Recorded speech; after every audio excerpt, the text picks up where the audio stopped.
जय हिंद दोस्तों। अभी के समय में सबसे बड़ा कंफ्यूजन है कि एनपीएस में रहे या फिर यूपीएस में रहे। जी हाँ दोस्तों, क्या यूपीएस चूज करें, क्या यूपीएस को छोड़ दें। यानी कि जो एनपीएस सिस्टम में अभी जो कार्यरत है उसी में रहे या फिर यूनिफाइड पेंशन स्कीम जो सरकार लाने जा रही है 1 अप्रैल 2025 से उसमें चले जाएं। जी हाँ दोस्तों, तो आपको हम बता देना चाहते हैं कि आप जिसमें हैं, अगर लंबी नौकरी आपकी है, मान लीजिए आपका नौकरी 25 साल से ऊपर है, 30 साल से ऊपर है, तो आप एनपीएस में ही रहें। अगर आपकी नौकरी 15 साल की है, 11 साल की है, आप अगर रिटायरमेंट के एज में आ चुके हैं तो आपको पेंशन की जरूरत पड़ेगी, इसलिए आप यूपीएस अडॉप्ट कर सकते हैं। और आपको बता दें, कई ऐसे कर्मचारी हैं जिन्होंने एनपीएस से रिटायर हुए हैं, अब ऑप्शन का इंतजार कर रहे हैं कि कब सरकार यूपीएस का ऑप्शन दे।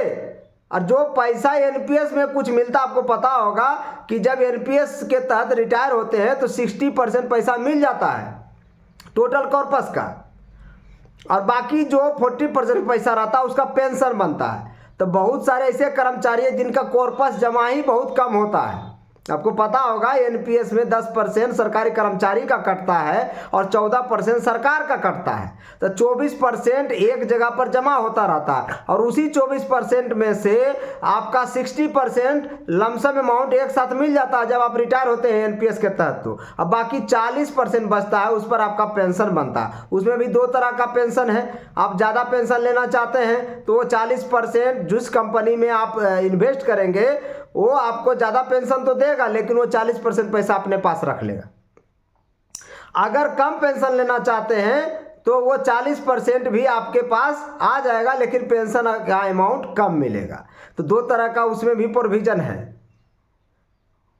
लेकिन अभी क्या हुआ है, जो लोग एनपीएस से रिटायर हुए हैं उनका कॉर्पस बहुत कम जमा हुआ है और एनपीएस में उनका पेंशन बहुत कम मिल रहा है। तो वो चाह रहे हैं कि यूपीएस जैसे ही ऑप्शन सरकार खोलेगी, अब वक्त भी बहुत कम बचा हुआ। आपको पता होगा कि लगभग मार्च का पूरा टाइम जोड़ लीजिए, फरवरी धीरे धीरे समाप्त होने जा रहा है, तो लगभग 1.25 महीना का टाइम बचा हुआ है। और 1 अप्रैल 2025 से यूनिफाइड पेंशन स्कीम लागू होना है केंद्रीय कर्मचारियों के ऊपर। बाकी स्टेट के ऊपर डिपेंड करता है कि वो यूपीएस को लें या ना लें, अडॉप्ट करें या ना अडॉप्ट करें, उनकी मर्जी। लेकिन केंद्रीय कर्मचारियों के लिए, वैसे कर्मचारी जो एनपीएस के तहत रिटायर हो गए या फिर 1-2 साल में रिटायर होने वाले हैं, उनके लिए सबसे बेहतरीन ऑफर होगा यूपीएस, क्योंकि एनपीएस में उनको बहुत कम पेंशन बनेगा, जबकि जब यूपीएस चूज करेंगे तो लमसम करीब करीब अच्छा पेंशन बनेगा, 50% पेंशन बनेगा। आपको पता होगा जो लास्ट सैलरी होता है उसका 12 महीने का एवरेज का 50% और प्लस डीए बनेगा। और एनपीएस में जो पेंशन बनता है वो फिक्स बनता है। और किसी आदमी की डेथ होने पर पति या पत्नी को 60% पेंशन मिलेगा, जो पेंशन अभी मिल रहा है यूपीएस के तहत। जबकि एनपीएस में जो पेंशन मिलता है वो फिक्स रहता है। किसी व्यक्ति विशेष की मृत्यु होने के बाद भी फैमिली को वही पेंशन मिलेगा। मान लीजिए कि एनपीएस के तहत आपको 1 लाख महीना पेंशन मिल रहा है, तो आपको फैमिली को आपका अकस्मात मृत्यु के बाद आपके फैमिली को भी 1 लाख महीना मिलेगा। लेकिन यूपीएस में ऐसा नहीं है। यूपीएस में आपका अगर पेंशन 1 लाख बनता है तो आपका फैमिली का पेंशन 60% यानी 60,000 रुपया महीना बनेगा। तो ये सब चीज़ें हैं। लेकिन यूपीएस में जब आप चले जाएंगे तो आप वापस एनपीएस में नहीं आ सकते हैं, वन टाइम चूजेबल चीज़ है। और यूपीएस में सबसे बड़ा खामी क्या है कि जब आप वीआरएस ले या फिर सरकार बलजबरिया आपको वीआरएस दे तो पेंशन उस समय से शुरू नहीं होगा। पेंशन जब आप रिटायर होंगे, सुपरन्यूएशन टाइम आएगा, तब से पेंशन शुरू होगा और वही पेंशन मिलेगा जो जिस समय वीआरएस में आपका वो बनेगा। ऐसा नहीं है कि 15 साल के बाद पेंशन 15 साल के हिसाब से बढ़ता जाएगा, लास्ट जब आप 60 वर्ष के होंगे तो पेंशन चालू होगा। जिस समय आप वीआरएस लिए वही वाला पेंशन वहां जाके मिलेगा। ये सबसे बड़ी कमी है। तो देखिए, पैरामिलिट्री जवानों के लिए बहुत हमदर्दी है द रेल फैक्ट वालों का भी। द रेल फैक्ट पर हमेशा पैरामिलिट्री फोर्सेस के बारे में हम सब्जेक्ट उठाते रहते हैं लगातार। कि उनका रिटायरमेंट 25 साल के जगह पर 20 साल कर दिया जाए, या फिर वीआरएस ले या फिर बजावरिया वीआरएस सरकार दे, और पूर्ण सेवा काल 20 साल ही होना चाहिए, क्योंकि वो विषम परिस्थिति में जॉब करते हैं। आपको पता होगा कितना विषम परिस्थिति में वो जॉब करते हैं। इसीलिए जो देश की सेवा करते हैं, अपना सर्वोच्च बलिदान देते हैं, उनको शहीद का दर्जा भी मिलना चाहिए। और 20 साल में, जैसे पहले ओपीएस में, ओल्ड पेंशन स्कीम में 20 साल में उसको पूर्ण सेवा काल मान लिया जाता था और पेंशन शुरू हो जाता था, उसी तरह से सीएपीएफ के जवान का पेंशन भी 20 साल में पूरा शुरू हो जाना चाहिए। सरकार भले उनका पेंशन अमाउंट 20 वर्ष की हो तो विदुनी 40% ही दे, वो नहीं कह रहे हैं कि हमें 50% ही पेंशन मिले, वो कह रहे हैं कि हमारा 20 विदुनी 40% ही पेंशन दीजिए, लेकिन जिस समय हम वीआरएस ले उसी दिन से मेरा पेंशन चालू होना चाहिए। और इसी की लड़ाई है हमारे देश में, सरकार है कि समझती नहीं है। तो इसमें बहुत सारी विसंगति है, उसको सोचने और समझने की जरूरत है। और कर्मचारी यूपीएस एडॉप्ट क्यों नहीं करना चाहता, इसका 3 कारण है जो आपको पहले भी वीडियो में हम बता चुके हैं। 10% कंट्रीब्यूशन आपका ब्याज सहित वापस देना चाहिए। अगर ये यूपीएस में दे दे तो कर्मचारी यूपीएस ले लेगा। 25 साल सेवा को ना मान करके 20 साल सेवा पूर्ण माना जाए, इसको मान ले तो कर्मचारी मान लेगा। और वीआरएस के दिन से ही पेंशन शुरू किया जाए। तो ये 3 मांग है, अगर सरकार पूरा कर दे तो लोग यूपीएस एडॉप्ट कर लेंगे, क्योंकि एनपीएस में बाजार का जोखिम है, लेकिन फिर भी रिटर्न हाई मिलता है एनपीएस में। आप देख लीजिए, जो ओल्ड पेंशन स्कीम में जो लोग थे उनको मिलता था जीपीएफ के तौर पर 7.1% का ब्याज मिलता था, रिटर्न मिलता था। लेकिन एनपीएस में 9-10%, 12% ऐसे मिलता है। अगर बढ़िया मार्केट रहा तो और भी हाई रिटर्न मिलेगा, 15% तक रिटर्न मिलता है। तो सरकार से एक ही डिमांड है कि एनपीएस में भी गारंटीड पेंशन दे दिया जाए, और जो सरकार के पास पैसा बचे वो सरकार रख ले अपना अमाउंट। जिस प्रकार से आपका 10% कटता है, सरकारी कर्मचारी का 10% कटता है, सरकार का 14% कटता है, जो 24% जो अमाउंट जमा होता है उसमें 10% वाला हिस्सा पर ही ब्याज सही दे दिया जाए। जो अमाउंट है अगर रिटर्न देना है तो 7.1% के हिसाब से ही रिटर्न दे दिया जाए, लेकिन गारंटी पेंशन के साथ। और बाकी जो हिस्सा है वो सरकार ले रख ले। प्राइवेट कंपनियों को देने से क्या फायदा?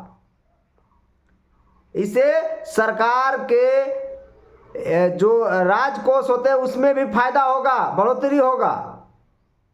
सरकारी कर्मचारी ये नहीं बोलता है कि हमें 24% जमा हो रहा है तो टोटल हमको दे दिया जाए, लेकिन हाँ ये फिक्स पेंशन की गारंटीड के लिए जरूर लड़ता है। जिस तरह से ओपीएस में मिलता था वही चीज अगर एनपीएस में भी दे दे सरकार, यूपीएस में भी दे दे सरकार, तो सोने पे सुहागा हो जाएगा। अभी आप देख लीजिए, सरकार 28.5% टोटल मिलाकर, सोचिए 10% आपका कटेगा, 18.5% सरकार जमा करेगी। 2 तरह के कॉर्पस बना दिया गया, इंडिविजुअल कॉर्पस जिसमें 10% आपका रहेगा, 10% सरकार का रहेगा। एक अलग से पूल कॉर्पस बना दिया गया जिसमें 8.5% रहेगा। तो इतना तरह के तामझाम करने की जरूरत क्या है? और आपको पता होगा आपका जो एनपीएस का पैसा है वो अभी तीन बैंक में लगता है, यूटीआई बैंक में लगता है, एलआईसी में लगता है और एसबीआई में लगता है। और 12,000 करोड़ रुपया पर मंथ जमा हो रहा है। सोचिए 1.5 लाख करोड़ रुपया सालाना जमा हो रहा है एनपीएस फंड में। 15-16 लाख करोड़ रुपया जमा हुआ एनपीएस फंड में, बहुत बड़ा अमाउंट है। तो सरकार चाहे तो जब चाहे तो, हम तो कई बार बोलते हैं, जब चाहे मिनटों के काम घंटों में नहीं सेकेंडों में किया जा सकता है। सेकेंड में ओपीएस बहाल किया जा सकता है। सरकार की मंशा ठीक होनी चाहिए और सरकार जब चाहे चुटकी में ओपीएस बहाल कर सकती है। इतने ड्रामा और इतनी तरह का विवाद करने की जरूरत ही नहीं है। और ये कैलकुलेशन हम नहीं, देश भर के तमाम यूनियन संगठन सरकार को समझा रही है, लेकिन सरकार समझने को तैयार नहीं। और इसीलिए एजिटेशन होता है, इसीलिए प्रदर्शन होता है, इसीलिए विरोध प्रदर्शन होता है। अभी आज 20-21 तारीख फरवरी को पूरे देश भर के ड्राइवर साहब और गार्ड साहब प्रोटेस्ट कर रहे हैं, भूखे प्रोटेस्ट, 36 घंटे का भूखा प्रोटेस्ट है। और सिर्फ इसलिए कि 46 घंटा का रेस्ट चाहिए, 8 घंटा का रोस्टर, 8-9 घंटा का रोस्टर चाहिए। लोग 16 घंटा 20 घंटा लोग काम कर रहे हैं, एक्सीडेंट की संभावना बढ़ जाता है। ये प्रोटेस्ट सबसे बढ़िया प्रोटेस्ट है, क्योंकि निर्विरोध गाड़ी भी चला रहे हैं और सरकार को प्रोटेस्ट भी दिखा रहे हैं। जिस तरह से जापानी लोग करते हैं, देश की सेवा करते हुए प्रोटेस्ट करते हैं और उनका बात सरकार मानती है। अब देखना यह है कि भारत सरकार क्या करती है। ओपीएस बहाल करने के लिए पूरे देश भर के कर्मचारी लगातार टर्म ऑफ रेफरेंस भेजे गए। 17 तारीख को पीएफआरडीए तक भेजा गया, आपको पता होगा। अभी तक 8वां पे कमीशन का गठन की मंजूरी तो मिल गई है, लेकिन अध्यक्ष पद का अनाउंसमेंट नहीं हुआ है। आपको पता होगा कि अश्विनी वैष्णव साहब ने बोला था कि बहुत जल्द अध्यक्ष पद का अनाउंसमेंट करेंगे, साथ में दूसरा योगी का अनाउंसमेंट करेंगे। उनके वादे का क्या? तो जो बोलते हैं नेशनल टीवी पे, उसको पूरा करना चाहिए सरकार को। बाकी आपका क्या विचार है यूपीएस एनपीएस में? तो आपका अगर नौकरी लंबा है तो एनपीएस में रहे, और छोटा नौकरी रिटायर हो चुके हैं तो यूपीएस एडॉप्ट कर लें।